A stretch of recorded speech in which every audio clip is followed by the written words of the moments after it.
4-7 공자가 말씀하셨다.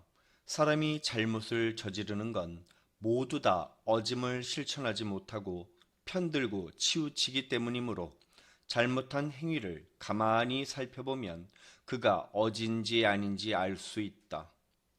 공자는 어짐을 실천해야만이 잘못을 저지르지 않을 수 있다고 했는데, 이는 바꿔 말해서 사람이 잘못을 저지르는 이유가 어질지 못하고 한쪽으로 치우쳐 편들기 때문이라는 겁니다. 그렇다면 신하가 임금을 따르지 않고 한쪽으로 치우쳐 편들었다는 건 과연 무슨 뜻일까요? 기억할 겁니다. 노나라 임금인 소공이 계평자를 공격했는데 맹손씨와 숙손씨는 오히려 계평자와 힘을 합쳐 역으로 소공을 공격하는 바람에 소공은 제나라로 도망을 갔다가 그곳에서 비명횡사하죠. 이처럼 어떤 것이 올바른 것인지 생각하지 않고 무턱대고 자기 편만 두둔해서 결과적으로 임금이 타지에서 객사했으니 이 얼마나 부끄러운 일이겠습니까? 이제 이와 관련된 사례를 하나 더 살펴볼까요? 넷플릭스 드라마 킹덤은 한국뿐 아니라 유럽에서도 인기리에 상영된 작품입니다. 조선 왕조의 영의정 조학주는 권력욕이 대단한 인물로서 곧 임금이 될 세자와 대립하고 있었습니다. 드라마는 수도인 한양 곳곳에 왕이 붕어 있다는 소문이 돌면서 시작됩니다. 왕이 천연두에 걸리고 10일이 지났지만 그 기간에 왕을 만난 건 조학주와 그의 딸이자 임금의 부인인 중전밖에 없기 때문이었는데요. 사실 왕은 이미 죽었습니다. 하지만 조학주는 계략을 꾸며서 의사에게 죽은 사람도 되살리는 효능을 지닌 생사초라는 약초로 죽은 왕을 되살리도록 한 겁니다. 조학주가 왕을 다시 살린 이유는 중전이 아들을 낳을 때까지 왕이 살아있어야만 자신의 가문이 대를 이을 수 있었기 때문이었습니다. 그러나 이 약초는 큰 부작용이 있는데, 생사초로 되살아난 사람은 인육을 탐하는 좀비로 부활한다는 거죠. 조학주는 이 사실을 감추기 위해 세자를 포함한 왕실 안의 모든 사람이 왕을 만나지 못하게 했습니다. 이를 의심하던 세자는 약방 일지를 통해 의사가 방문했었다는 단서를 얻고 그 의사를 만나기 위해서 길을 떠나면서 이야기가 진행됩니다. 이처럼 조학주는 권력 획득을 위해서 수단과 방법을 가리지 않고 또 왜구가 침입했을 때도 나 환자촌 사람들을 생사초로 되살려 좀비로 만들어 왜구를 물리치기도 했습니다. 임금과 백성의 목숨을 소중히 여기지 않고 자기 권력 유지 수단으로만 생각한 조학주는 심지어 자기 권력을 위해서 중전까지 무시하다가 결국 그녀에게 속아 독약을 마시고 죽음을 맞이합니다. 그리고 중전도 얼마 가지 못해서 좀비들에게 목숨을 잃게 되고요. 사리사욕을 위해 어짐을 행하기는커녕 오히려 서로 편들고 한쪽으로 치우친 결과입니다. 4-5 공자가 말씀하셨다. 부유함과 높은 지위는 모든 사람이 바라는 바이다.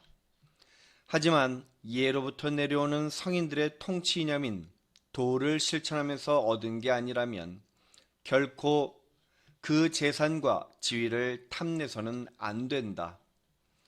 가난함과 낮은 지위는 모든 사람이 싫어하는 바이다.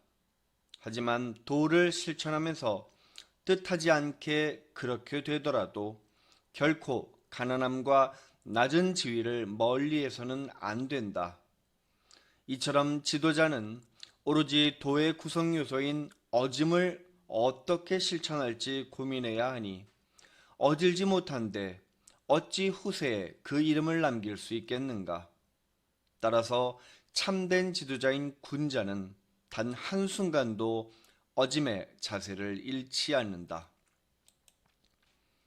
4-6 공자가 말씀하셨다.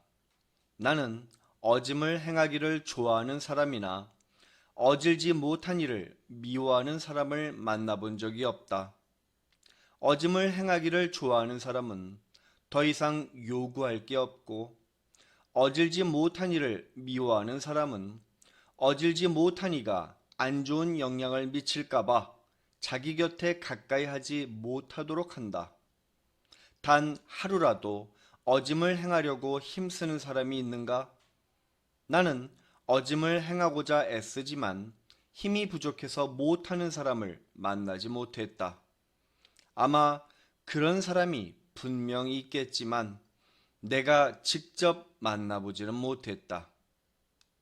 이 두 구절은 연결해서 함께 설명하고자 하는데, 이를 위해서 다음 구절도 함께 살펴보겠습니다.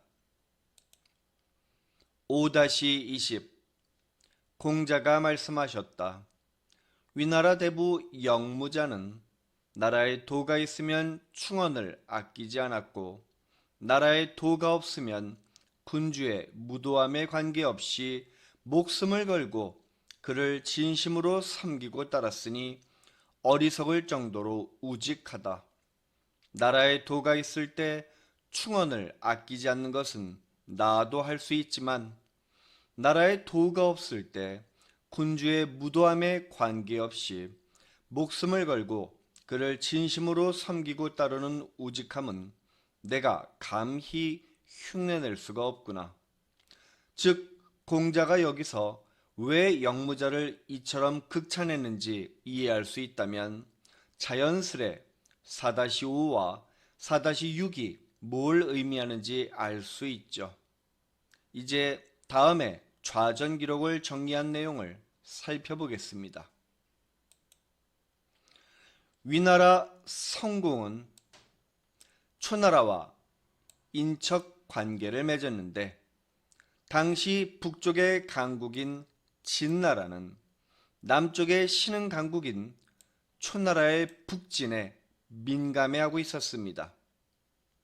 송나라는 위협 때문에 어쩔 수 없이 초나라 편에 섰지만 기회를 틈타 진나라의 도움을 요청했습니다. 배신에 화가 난 초나라가 송나라를 포위하자 진나라는 초나라의 우군인 조나라를 먼저 공격하기로 했습니다. 이때 진나라는 위나라가 길을 빌려주고 또 군사를 모아달라고 요청했는데, 위나라 대부들까지 나서서 간청했음에도 불구하고 성공은 거절했습니다. 친인척 관계에 있는 초나라를 배신할 수 없었기 때문이죠. 진나라가 화가 나 위나라를 공격하여 오록 땅을 빼앗자 후회한 성공은 진나라 편에 서려고 했지만 거절당하고, 이에 다시 초나라를 지지하지만 이번엔 신하들의 반대에 부딪혔습니다. 그리고 이 일을 빌미로 성공은 대부 원헌에 의해서 양우 땅으로 쫓겨났다가 지지하던 초나라가 성복 전투에서 진나라에 패하자 다시 진나라로 달아납니다. 이후 진나라는 성공을 위나라 임금으로 복위시켰는데, 이때 영무자가 원복에서 위나라 사람들을 설득하는 연설을 합니다. 하늘이 우리를 보호하시니 남는 사람이 없으면 누가 종묘사직을 보호할 것이고, 군주를 따르는 사람이 없으면 누가 우리 재산을 지킬 것인가? 내가 맹세하는데 외부에 있는 사람들은 자기 공로에 의지하지 말고 남은 사람은 죄를 얻을까 걱정하지 마시오. 이 맹세를 어기면 반드시 추설할 것이오. 그러자 사람들이 떠나지 않고 뭉쳐서 성공을 다시 맞이했습니다. 성공이 달아났을 때 원호는 숙무를 위나라 임금으로 모셨지만 성공이 다시 복위하는 과정에서 숙무가 죽게 됩니다. 원호는 진나라로 도망가 숙무가 죽은 것을 가지고 성공과 소송을 벌였는데 위성공은 제후였기 때문에 영무자와 침장자 그리고 사형을 그의 소송 대리인으로 삼았죠. 하지만 위성공이 패소하여 그의 대리인들은 모두 죽거나 다리가 잘렸는데 영무자만은 충성스럽다는 이유로 사면되었습니다. 그리고 진문공은 위성공을 주나라로 보내 가두고 원호는 귀국해서 자하를 임금으로 세웠습니다.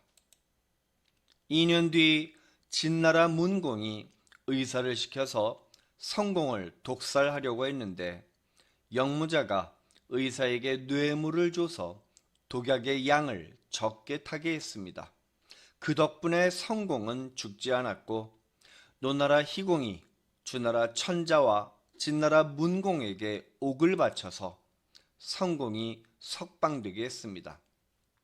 그 뒤 성공은 다시 위나라의 임금으로 복귀했고 이때 원호는 성공에 의해서 죽임을 당합니다.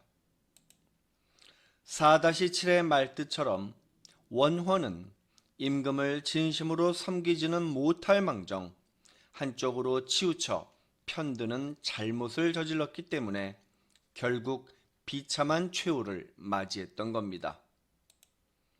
그로부터 다시 1년 뒤 성공이 하나라 우임금의 아들 기의 후손에게 제사를 지내려 하자 영무자는 주나라 성왕과 주공이 정한 규정을 위반할 수는 없다며 성공을 설득해서 결국 제사를 지내지 못하게 했습니다. 제후가 천자의 후손에게 제사 지낼 수는 없는 노릇이고 더군다나 주나라 제후국이 주나라도 아닌 이전 왕조인 하나라 천자의 후손들에게 제사 지내는 건 더욱 설득력이 없었기 때문이죠. 2-24-1에 자기 조상의 귀신이 아닌데도 그에게 제사를 지내면 그건 간사하고 악한 것이다 라는 구절처럼 말입니다. 한 번은 영무자가 노나라를 방문했는데 노나라 문공은 그를 위해서 시경의 담로와 동궁을 연주하게 했습니다. 하지만 영무자는 이 두 작품은 모두 천자께서나 사용하실 수 있다며 감히 답사를 하지 못하겠다고 사양했습니다. 지금까지 소개한 영무자의 모습은 앞에서 공자가 설명했던 어짐의 자세에 모두 부합됩니다. 임금이 위험에 처하면 목숨을 걸고 그의 곁에서 진심으로 섬기고 따랐을 뿐 아니라 임금이 잘못된 판단을 하면 끝까지 그를 바로잡으려고 애썼던 거죠. 이처럼 영무자는 공자가 말하는 어짐을 평생 실천한 인물입니다. 그렇다면 공자는 왜 4-6에서 나는 어짐을 행하고자 애쓰지만 힘이 부족해서 못하는 사람을 만나지 못했다 라고 토로한 걸까요? 안타깝게도 영무자는 BC 632년 진나라와 초나라의 성복 전투 때 한창 왕성하게 활동하던 인물이므로 BC 551년에 태어난 공자는 서적을 통해서만 그의 행적을 접할 수 있었던 겁니다. 그렇다고 해서 공자 주변에 어짐에 힘쓰지 않은 사람이 전혀 없었던 건 아닙니다. 6-5 공자가 말씀하셨다. 안회는 많은 세월이 흘러도 어진 마음이 바뀌지 않는다. 하지만 다른 사람은 잠시만 그럴 뿐이다.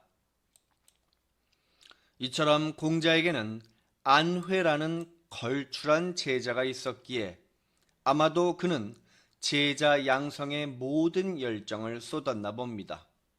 다만 안타깝게도 공자가 일생을 바친 군자 양성 프로젝트의 유일한 희망이었던 안회는 공자가 71세일 때 41세의 나이로 스승보다 2년 더 일찍 세상을 떠났죠. 참고로 여기 본문에서도 삼은 많다는 의미로 풀이해야 합니다.